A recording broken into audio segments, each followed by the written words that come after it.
ماں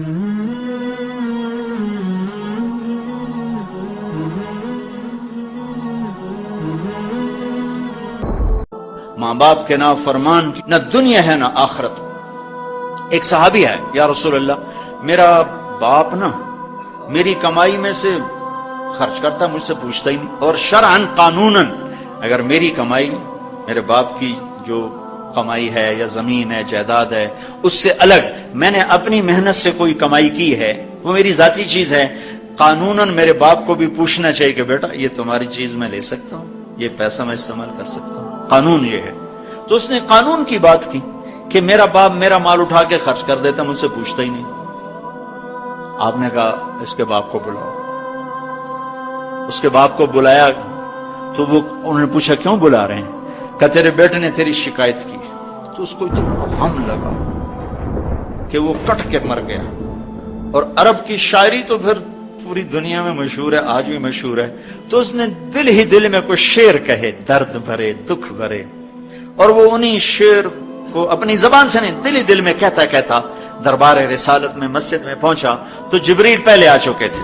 کہنے لگے یا رسول اللہ، اللہ تعالیٰ فرما رہے ہیں کہ آپ اس سے کہیں کہ پہلے وہ شعر سنا جو تیری زبان سے تو ادا نہیں ہوئے، تو تیرے رب نے عرشوں پہ سن لیے ہیں۔ آپ نے فرمایا بھائی اب تمہارا کیس سنوں گا، پہلے وہ شعر سنا جو تیری زبان سے نہیں ادا ہوئے۔ اللہ نے سنے۔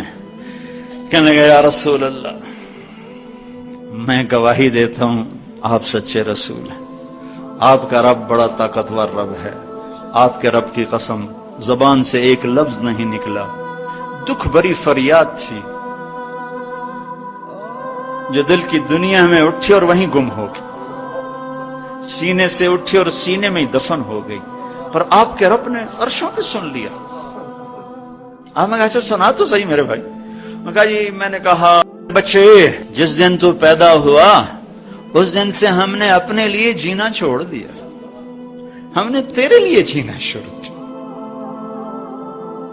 گرمی سے لڑے، سردی سے لڑے، موسموں سے لڑے، حالات کے آہنی پنجوں سے رزق نکالا، جبڑوں سے رزق نکالا، جوانی کو قربان کیا، صحت کو قربان کیا، اپنے جذبات کو سلا دیا، تیرے چہرے کی ایک مسکراہٹ دیکھنے کے لیے ساری ساری رات کام کیا، سارا سارا دن کام کیا، کبھی دھوپ میں کبھی سردی میں، کبھی گرمی سے لڑا کبھی سردی سے لڑا، کبھی موسم سے لڑا کبھی بھوک سے لڑا، تجھے کھلایا خود بھوکا رہا، تجھے پلایا خود پیاسا رہا، تجھے چھاؤں میں لٹایا خود دھوپ میں بیٹھا، تجھے سکھ پہنچایا خود دکھ جھیلا۔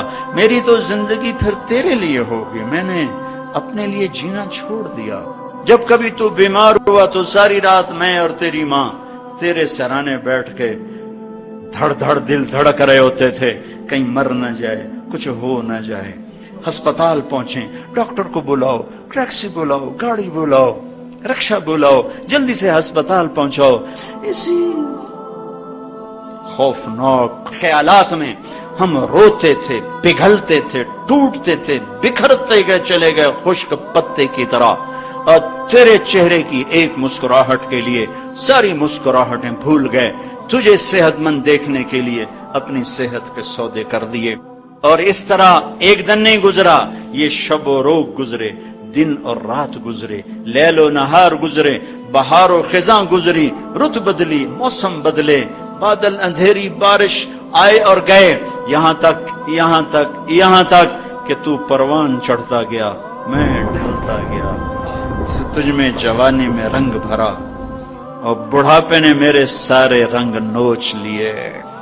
تو سیدھا کھڑا ہوا تنے کی طرح، میری کمر جھک گئی کمان کی طرح، اور میں آسرے کا محتاج ہوا، تو طاقتور ہو کے جوان ہوا۔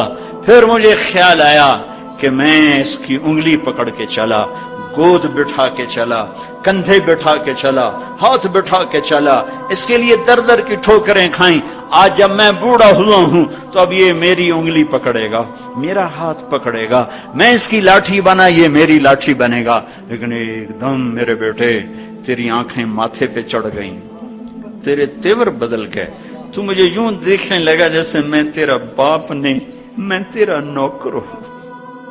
تو میں نے اپنی زندگی کو جھٹلا دیا اور میں نے کہا میں خواب دیکھ رہا تھا کہ میں باپ ہوں. نہیں میں باپ نہیں، میں نوکری ہوں، میں پڑوسی ہوں. تو اچھا میرے دوست، اگر میں پڑوسی ہوں تو پڑوسی کو بھی تو لوگ پوچھ ہی لیتے ہیں. کبھی مجھے پوچھ ہی لیتا کہ بھائی کسی چیز کی ضرورت تو نہیں، کچھ چاہیے تو نہیں.